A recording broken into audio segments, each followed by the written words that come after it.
Hanjin hanjin isau nang lawa fawad pura batong abo kinga marum amasung marin gi bora Manipur gi oina sule palaitana wakhal lakliba amot akai paifam gi oiba chingjaw hanjin hanjin isau kyarak nang lawa ichaw da mi taw tu fawba yawruba hanjin hanjin loisin lo haiduna ban tawruba fawba da loisin mangam draba kumpura ba lamsang gi thong Ungkai buktung nong su kibada keba loiraba matung da ising da cham thok pugam nu joro joro machung tarak laba lambi asigi fajaba Nong su silakpa da maram uiduna tawge khanjaraba thabak kaya ma cancel chatlabani na ngasidi Manipur gi fajaraba jingba turen gi oiba mafam kaya ma yengba gi oiba journey amada kaptharusi Imphal Kangsuk Road ki oina thong sariba mafam asidagi kakhallakliba mate khara asi thaduk lamba taragadi ayamba sarukti lambi loinamak farabani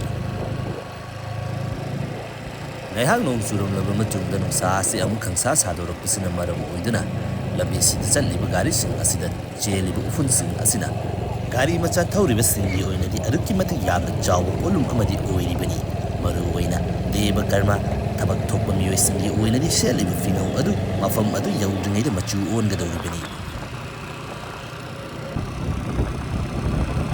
Ngaihak haigalaknabanina afaba lambi mapasu yausilakli chinyagi fazaba sumayek sena urakli Juramba nongsu hangkibaga mayek senakpa matang oibanina lambi asigi yengmada kayadi fazare Manipur gi atopa mafam kaya amadi hauzik asi lawog pantha yawrapana mafam kaya amda lawno kuni oiba thabak thongsing asi urami Masi ayuki oina chukiba nong aduda mafam kaya amada ising tumauba Omningayda nong susilakpa paisinba loiraga nong susilakpadagi dambul paidana koi chenaba kaya ama loina yawna hawribani adu mafam swaisigi oinadi Mafamsing asi ayambana khawdoknadabasina maram oiduna nongda tingbagi oiba awaba adugi thoidokna thengaramgadaba mande Asigi khomsat asigi maru oiba pandam asina hauzik lairiba Manipur gi oiba irang asina maram oiduna matam amada aikoina yamna pamna chalaraba mafam kaya amada asigi chatpa fangdaduna lakiba asida red zone haiduna khangnariba kangu kaya amagi maikeni buffer zone hairiba manak nakpa mafamsing aswai sigi oina lairiba chinyagi fazaba sing asi yengba oina mafam adugi oiba satamsing adusu haifei yengusi hairiba thokibani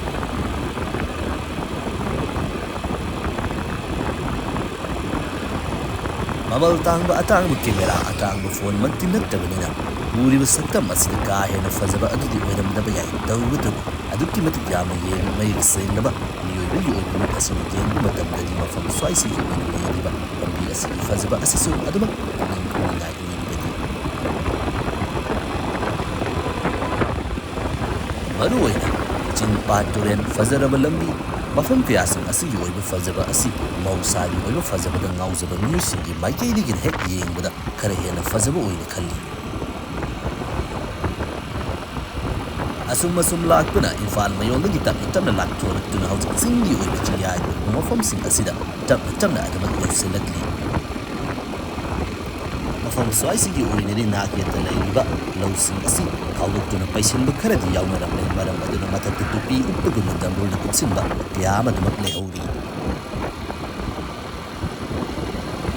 Matam amada singdaramna chatpa yarigaygi oiba matamda hairiba lambi asi miyoi kaya amagi maikayirigi ngaihak laitana handan chadlaribani fazaba mafam kaya amasu hauzik nanguna sagatpa yawri Juramba nong hangdoknaba matungda hauzik nungsa sadorukle haizaba taragasu mayek sena chamna laiba numit amada saba nungsagi sang adumakti yawtabanina fazaraba saktam asida awatba aramadi adumak yawribani Mahusagi oiba fazaba maruina lambi mapanda chatuna yengba fazaba chingthakpaki kaduna yengbagi oiba fazaba asi nungsa mayek sena saduna mayek yamna sena uba aduna hena fazaba oina ayyenadi adumak khanjai Asum lakpana hauzik fayeng hairiba mafam asi yausilakle Mangda fayeng hairiba kunna sigi oina yungsing tapna uba horakli Nakal nakiyan asida fayeng yausilakpabanina marek mahau thokpa chimbak thungadaba Pachay kaya ama yolhawri machung tarik yoiba firansu yamna wangna paina hawri anauba kefena chingba mafam kaya amasu nauna hangduna layramle Hauzik asi Manipur gi oina layriba kumaisinggi manungda khwaidagi yamna chawba kumai ama oiriba ningolsinggi yamna special oiba numit ama oiriba ningolsa akauba sangasinkre Ningol Zako Hek Loy Kibaga, Kangu Kiam, Gimaike, Manipur, you in a lady state holiday before we look to hide on Fongo Lamba, Manipur, you in a lady but Javan could hide in the festival. I see a look of Silak Pada, Lengat Mukilate Trabanina, Minister, with a Maro Emily, Kiam, Gimaike, good Kidamak Tahara, Fongo E, Fongo T, High, who often see us in social media, Maru in a Facebook, Asida, discuss and win as a Tahori. Aduna Joe Asang Lengak was singing over Warini. Lengak sing a lady from Simahing, a cigarette Kong Singa, the lady, but my am sang the red zone area, even more Ibima Chapa Matamda. Section section of Chalu Hinary, but Kanago Mama Bagi Karagi, my lady, Yaraga Chatkano, hide on a phone of the river, from so I see the lady from music, a cigarette when seeing him, a cigarette, a documented young Kennedy. Sumasum Lakana, how's it lady, but Manipur, you in a lady because same you will be Iran as in a madam, we do a Kaido Piba, Namka you from Sin, I do Yosin Lakli, Maduki Chapchaba couldn't hide Mango, Uriba, why you even get a city. Machamama the Iran, the Kalina you know from I see the Chinkong Singa, the labor may sing you already. I did get as a loin of Pan on a man road, the land with you sing as if Canara Carino high with the check, though with the outside you for the Basi and the thousand Lakpada, Red Zone Hinary from Asi Yoxin Laklabadina. Arango Machuki Visual Setpa, Central Force you with Police Macalston Asisu, Lepalate and Uba Horatli. Faying you in a lady with Chow Bukulas Lantro at Nabamatun the Tapatana, San Aman Uba Horatlabamatun, the Manga Uba. Manga Uba Chimacha, Masumasi Makonga lady, Kansu, Chinkong hide in a canary from a form acidity. And a Lansin by Yaro to Ibn. Matam Karagi Mama, the Manipur High, will the Masider Iran Lakin, you in a lady, but Matama did Hanket and Dachel and Vilambi Asica. Land from Madugi Manunda, Laklamum, the Oyo Fibum, Madugasi land from Asina. Lusin Lida, Lusin Rida High Sukandana. Ngaihak Koithok Jackson of Suya, the Bigibo, Amada Laneriba Asida. Later Mibamo Asia, a documented Yam, the Kenabaka Yam, Ufandi. Mandu Rivatin as he yet long time with the lady from Sidney Sinda, Hide Canada, in a lady, Masi, Hexing the lady, but Gadang when Amasu Sinda, hiding from Asi forward, Sansimbi Yari, Tauba to have a lot to Lambi as home the Kiri, Jack Patakian, Minor, Nakama, the Gilak, but to get it. Chatpi the Nagabagi, the Magtasuning sings the Mang the lady, Don Bosco School.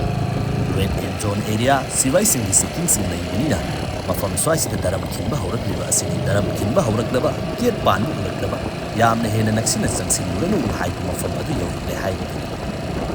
A Siki in a lot of a concert, a Siki winner, Sansimba album of Howard Chansin and Hayakin of Lamatunga, Atopachat Payalambi Karatidun at the Chat behind the city. Man the Yam Jown of my singer gets some pan in the labor from Swiss the Giddy Hens in the Chansin with the Nungai, the Roy hide and what has it. Masidagi from Karasu Adamak. Local music oiba taragadi manak nat music oiba ya taragadi adamak changsin ba yai tawba tabu local music nataba atopa lapna lakpa music gi oina di asumna lapna adamak laibasin kwaidagi further ngaihak changba ya mafam khara changrabani na amu haidorabtur khulakta haisinatuna adventure fazaraba lambi sida ngaihak thau sanabani jari do changsin latle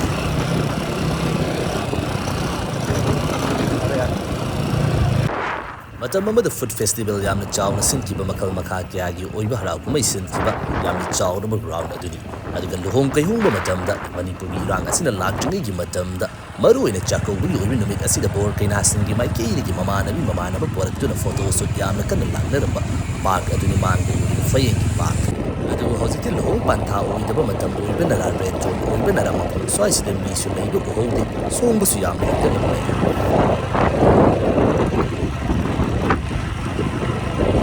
Pukri as you in the name of some wedding as in Macam Mamada, the Saw with the Matamayam, and Lagan of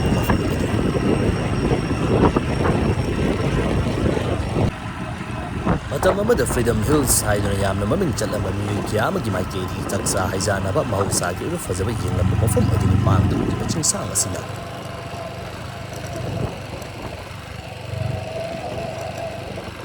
Main road to the Hypet Taidoratuna, later Kulaki or the Maruina. We don't have a sense in Bidra missing as it sang and tossed like when at somebody as in Hypet now. Adu, as you remember the years, you chat by you when alive as is to top Amadi and a lady. What the lady relation as you will film a cigar. ꯆꯠꯂꯤꯕ ꯂꯝꯕꯤ ꯑꯃꯁꯨꯡ ꯅꯥꯛꯌꯦꯠꯇ ꯍꯧꯔꯤꯕ ꯃꯅꯥ ꯃꯁꯤꯡ ꯎ ꯄꯥꯝꯕꯤꯁꯤꯡ ꯑꯁꯤꯒ ꯌꯦꯡꯕꯗ ꯑꯗꯨꯃꯛ ꯐꯖꯕꯗꯤ ꯐꯥꯎꯏ ꯉꯁꯤ ꯎꯔꯤꯕ ꯁꯛꯇꯝ ꯑꯁꯤ ꯃꯥꯡꯗ ꯂꯩꯔꯤꯕ ꯀꯥꯏꯔꯦꯟ ꯄꯣꯛꯄꯤ ꯍꯥꯏꯔꯤꯕ ꯈꯨꯜ ꯑꯃꯁꯨꯡ ꯃꯁꯤꯒꯤ ꯃꯅꯥꯛ ꯅꯛꯄꯒꯤ ꯑꯣꯏꯅ ꯂꯩꯔꯤꯕ ꯐꯤꯕꯝ ꯑꯁꯤ ꯃꯅꯤꯄꯨꯔꯒꯤ ꯑꯣꯏꯅ ꯇ꯭ꯔꯦꯟ ꯂꯝꯕꯤ ꯂꯥꯛꯄ ꯃꯇꯝꯗ ꯃꯐꯝ ꯁ꯭ꯋꯥꯏꯁꯤꯗ ꯇꯥꯔꯛꯂꯕꯅꯤꯅ ꯇ꯭ꯔꯦꯟꯒꯤ ꯑꯣꯏꯕ ꯖꯔꯅꯤ ꯑꯁꯤꯅꯕꯨ ꯍꯧꯈꯤꯕ ꯃꯇꯝꯗ ꯉꯁꯤ ꯎꯔꯤꯕ ꯁꯛꯇꯝ ꯑꯁꯤꯒꯗꯤ ꯑꯗꯨꯛꯀꯤ ꯃꯇꯤꯛ ꯌꯥꯝꯅ ꯆꯥꯎꯕ ꯑꯑꯣꯟꯕ ꯑꯃꯗꯤ ꯂꯥꯛꯀꯗꯧꯔꯤꯕ ꯆꯍꯤ ꯈꯔ ꯑꯁꯤꯗ ꯁꯨꯡꯁꯣꯏ ꯁꯣꯏꯗꯅ ꯎꯕ ꯐꯪꯒꯅꯤ ꯐꯌꯦꯡꯂꯣꯡꯒꯤ ꯑꯣꯏꯕ ꯁꯥꯏꯠꯀꯤ ꯑꯣꯏꯕ ꯔꯦꯠ ꯖꯣꯟꯒꯤ ꯑꯦꯔꯤꯌꯥ ꯑꯗꯨ ꯆꯠꯂꯝꯂꯕꯅꯤꯅ ꯅꯥꯀꯜ ꯑꯃꯔꯣꯝꯗ ꯂꯩꯔꯤꯕ ꯁꯉꯥꯏꯊꯦꯜꯒꯤ ꯑꯣꯏꯕ ꯃꯐꯝ ꯑꯁꯤꯁꯨ ꯉꯥꯏꯍꯥꯛꯇꯪꯗꯤ ꯌꯧꯊꯣꯛꯂꯨꯁꯦ ꯍꯥꯏꯗꯨꯅ ꯑꯃꯨꯛ ꯀꯥꯞꯊꯣꯔꯛꯂꯤ ꯉꯁꯥꯏ ꯃꯈꯩ ꯅꯨꯡꯁꯥꯁꯤ ꯃꯌꯦꯛ ꯁꯦꯡꯂꯝꯗꯕ ꯑꯗꯨ ꯃꯐꯝ ꯁ꯭ꯋꯥꯏꯁꯤ ꯌꯧꯁꯤꯜꯂꯛꯄꯗ ꯅꯨꯡꯁꯥ ꯑꯁꯤ ꯑꯗꯨꯛꯀꯤ ꯃꯇꯤꯛ ꯌꯥꯝꯅ ꯃꯌꯦꯛ ꯁꯦꯡꯒꯠꯂꯛꯄ ꯑꯃꯁꯨꯡ ꯍꯛꯆꯥꯡ ꯑꯁꯤ ꯒꯥꯔꯤ ꯊꯧꯅ ꯊꯧꯅ ꯑꯗꯨꯛꯀꯤ ꯃꯇꯤꯛ ꯌꯥꯝꯅ ꯁꯥꯒꯠꯂꯛꯄ ꯐꯤꯕꯝ ꯑꯃꯗꯤ ꯑꯗꯨꯃꯛ ꯑꯣꯏꯔꯛꯂꯤꯕꯅꯤ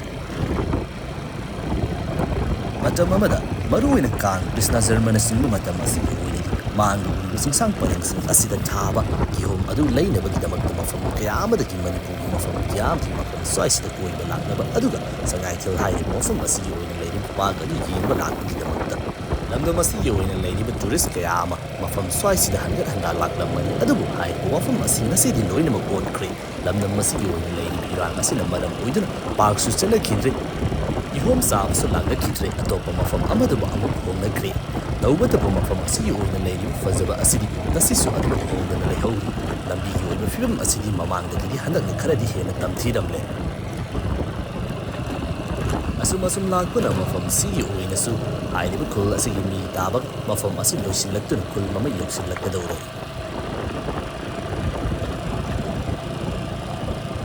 ꯍꯥꯏꯔꯤꯕ ꯈꯨꯜ ꯑꯁꯤꯒꯤ ꯑꯣꯏꯅꯁꯨ ꯔꯦꯠ ꯖꯣꯟ ꯑꯦꯔꯤꯌꯥꯅꯤ ꯍꯥꯏꯖꯕ ꯇꯥꯔꯒꯁꯨ ꯃꯐꯝ ꯀꯌా ꯑꯃꯗ ꯈꯨꯜ ꯑꯁꯤꯒꯤ ꯑꯣꯏꯅ ꯂꯩꯔꯤꯕ ꯂꯣꯀꯦꯜ ꯃꯤꯁꯤꯡꯒꯤ ꯃꯥꯏꯀꯩꯗꯒꯤ ꯆꯪꯕ ꯁꯨꯡꯁꯣꯏ ꯁꯣꯏꯗꯅ ꯌꯥꯏ ꯍꯥꯏꯕ ꯑꯩꯈꯣꯏꯅ ꯈꯟꯖꯩ ꯑꯗꯨꯕꯨ ꯃꯐꯝ ꯁ꯭ꯋꯥꯏꯁꯤꯒꯤ ꯑꯣꯏꯕ ꯃꯤ ꯅꯠꯇꯕꯅꯤꯅ ꯒꯦꯠ ꯄꯥꯜꯂꯝꯂꯤꯕ ꯑꯁꯤꯗꯒꯤꯗꯤ ꯊꯣꯏꯗꯣꯛ ꯍꯦꯟꯗꯣꯛꯅ ꯂꯥꯛꯁꯤꯜꯂꯔꯣꯏꯁꯤ ꯍꯥꯏꯗꯨꯅ ꯑꯩꯈꯣꯏꯒꯤ ꯑꯣꯏꯅꯗꯤ ꯂꯥꯛꯁꯤꯟꯖꯗ꯭ꯔꯦ ꯅꯨꯡꯁꯥꯅ ꯃꯌꯦꯛ ꯁꯦꯡꯅ ꯁꯥꯒꯠꯂꯛꯄꯅꯤꯅ ꯃꯐꯝ ꯁ꯭ꯋꯥꯏꯁꯤꯒꯤ ꯑꯣꯏꯕ ꯐꯖꯕ ꯑꯁꯤ ꯑꯗꯨꯃꯛ ꯍꯦꯟꯒꯠꯂꯛꯂꯤ ꯅꯨꯡꯁꯥ ꯌꯥꯏꯗꯨꯅ ꯇꯨꯝꯂꯤꯕ ꯁꯟ ꯑꯁꯤꯁꯨ ꯀꯌꯥꯗꯤ ꯅꯨꯡꯉꯥꯏꯔꯝꯒꯅꯤ ꯃꯥꯡꯗ ꯎꯔꯤꯕ ꯃꯐꯝ ꯑꯁꯤꯅꯤ ꯃꯅꯤꯄꯨꯔ ꯂꯩꯉꯥꯛꯀꯤ ꯃꯥꯏꯀꯩꯗꯒꯤ ꯁꯥꯟꯅꯔꯣꯏꯁꯤꯡ ꯃꯔꯨꯑꯣꯏꯅ ꯑꯣꯂꯦꯝꯄꯤꯛ ꯍꯥꯏꯔꯤꯕ ꯏꯚꯦꯟꯠ ꯑꯗꯨꯗ ꯃꯁꯛ ꯊꯣꯛꯂꯕ ꯃꯤꯑꯣꯏꯁꯤꯡ ꯑꯗꯨꯕꯨ ꯑꯣꯅꯔ ꯇꯧꯗꯨꯅ ꯁꯥꯈꯤꯕ ꯑꯣꯂꯦꯝꯄꯤꯌꯟ ꯄꯥꯔꯛ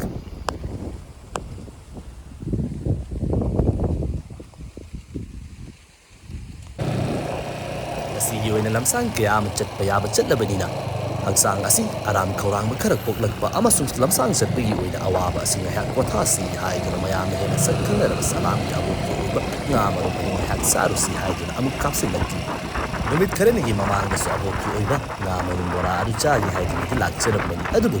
ꯑꯩꯈꯣꯏꯅ ꯂꯥꯛꯄ ꯃꯇꯝ ꯑꯗꯨꯅ ꯊꯦꯡꯃꯟꯈꯤꯕꯅꯔ ꯅꯠꯇ꯭ꯔꯒꯅ ꯉꯟꯇꯥꯅ ꯂꯣꯏꯁꯤꯟꯈꯤꯕꯅꯔ ꯀꯔꯤꯅꯣ ꯉꯁꯤꯒꯤ ꯑꯣꯏꯅꯗꯤ ꯂꯩꯔꯔꯣꯏ ꯍꯥꯏꯔꯛꯄꯗꯒꯤ ꯑꯗꯨꯃꯛ ꯍꯜꯂꯛꯈꯤꯕꯅꯤ ꯃꯃꯥꯡ ꯐꯪꯍꯧꯗꯦ ꯍꯥꯏꯗꯨꯅ ꯉꯁꯤꯗꯤ ꯉꯜꯂꯞ ꯍꯦꯛꯇ ꯌꯧꯁꯤꯜꯂꯛꯂꯕꯅꯤ ꯉꯁꯤꯗꯤ ꯊꯔꯣꯏꯗꯒꯤ ꯍꯧꯔꯒ ꯃꯈꯜ ꯃꯊꯦꯜ ꯀꯌా ꯑꯃ ꯂꯩꯔꯝꯂꯦ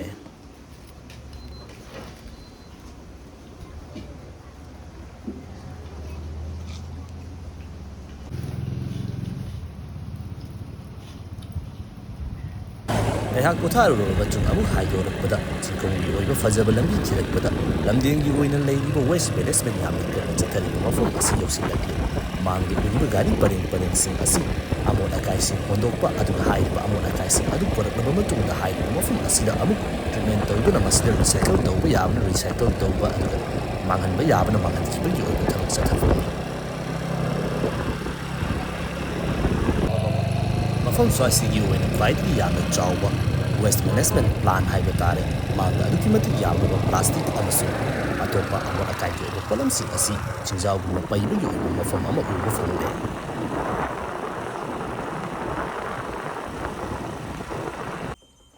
ꯑꯩꯈꯣꯏꯒꯤ ꯃꯅꯤꯄꯨꯔ ꯍꯥꯏꯔꯤꯕ ꯁ꯭ꯇꯦꯠ ꯑꯁꯤ ꯄꯤꯛꯆꯕ ꯇꯥꯔꯒꯁꯨ ꯃꯁꯤꯒꯤ ꯃꯔꯨꯑꯣꯏꯕ ꯁꯤꯇꯤꯁꯤꯡ ꯑꯁꯤꯗ ꯂꯩꯔꯤꯕ ꯃꯐꯝꯁꯤꯡ ꯑꯁꯤꯗ ꯄꯨꯊꯣꯛꯂꯤꯕ ꯋꯦꯁ ꯑꯁꯤꯁꯨ ꯑꯗꯨꯃꯛ ꯌꯥꯝꯕꯖꯥꯠꯅꯤ